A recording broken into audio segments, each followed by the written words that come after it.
Nay Kisses, alam niyo po ba na naginip ako kagabi? Ano naman? May dumating daw tayong bisita. Tapos, hindi ko alam yung bisita na yon. Basta ang alam ko lang, may dala siyang magandang balita. OMG. Baka pangitain yun. Kring, pakinig ka sa akin. Yung bisitang dumating, meron ba siyang sinabing numero, numbers? Wala po eh. Naku, sayang. Alam mo kasi, ang sabi nila, pagka merong lumabas na number sa panaginip mo, ibig sabihin yun ang tatamang number sa loto. Sayang. Diyos ko, Kisses. Ba? Mga tinuturo mo sa bata? Naku, hindi totoo yan. Huwag ka maniwala dyan. Talaga. Sige, natapusin mo yan. Kanina pa kayo eh. Ayusin mo na yan. Sigurado ka? Kisses, baka maniwala yung bata. Ganda nila. Emma, meron ka bang pupuntahan? Meron ka bang bagong lilipatan na? Maghahanap pa lang. Bahala na ako saan ako mapadpad ng hangin, ng kapalaran. Pero ang alam ko lang, kailangan ko nang umalis. Alam mo, sige na nga. Hindi na kita pipigilan. Pero pwede ba? Pwede ba, hiling ko lang, bukas ka na umalis. Bigyan mo kami pagkakataon na para sa huling gawin man lang, di ba, makasama pa kami. Hindi mo kailangan magtrabaho. Dito ka sa bahay. Dito ka matulog. Sige po, pagbibigyan ko po kayo dahil naging mabait kayo sa akin. Pero kailangan ko makaalis bukas ng umaga. Pumasok ka na sa loob, magpahinga ka na para makapag-ipon ka ng lakas sa pag-alis mo. Sige po, salamat Mang Gege.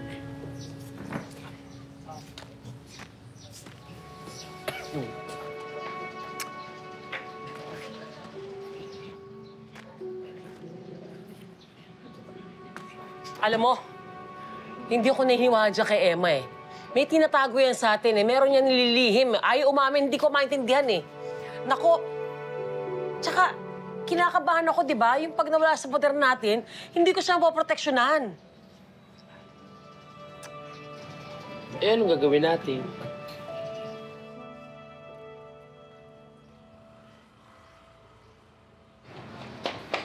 Ay! Uy! Ninyo! Ano nangyari sa'yo? Uy! May lalaki po sa palengke. Hinahanap niya si Chang Emma. Nakakatakot po siya. Parang gusto niya manakit. Ha? Naku, Daisy! Sinasabi ko sa'yo, diba? Sigurado ako! Yung lalaking yun? Naku, may kinalaman yun sa gustong pag-alis ni Emma.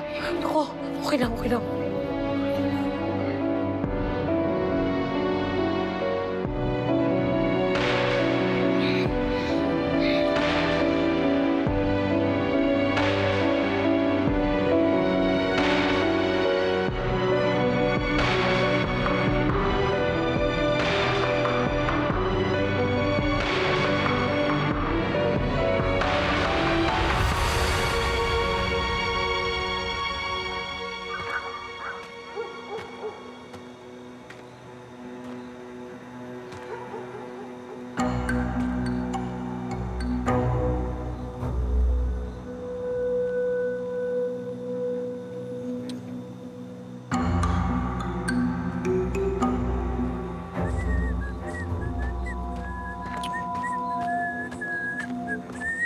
Brad!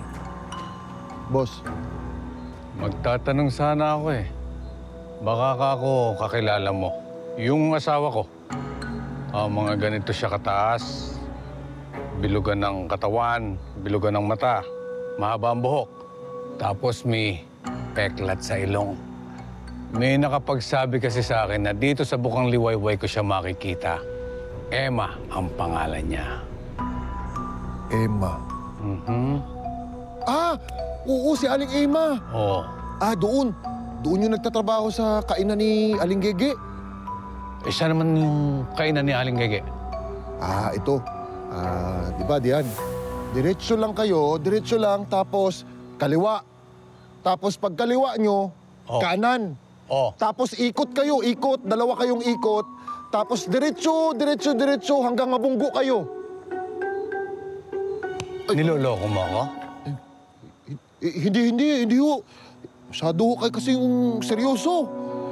Pinapatawa ko lang kayo ba? Ito.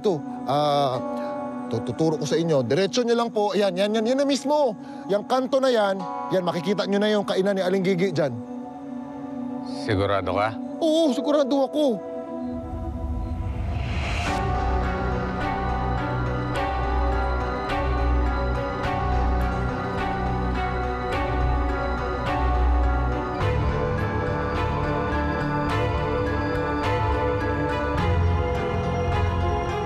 Diretso na po kayo.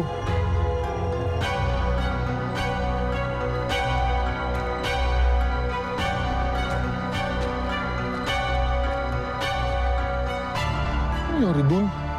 Nagtanong lang, sinaktan pa ako.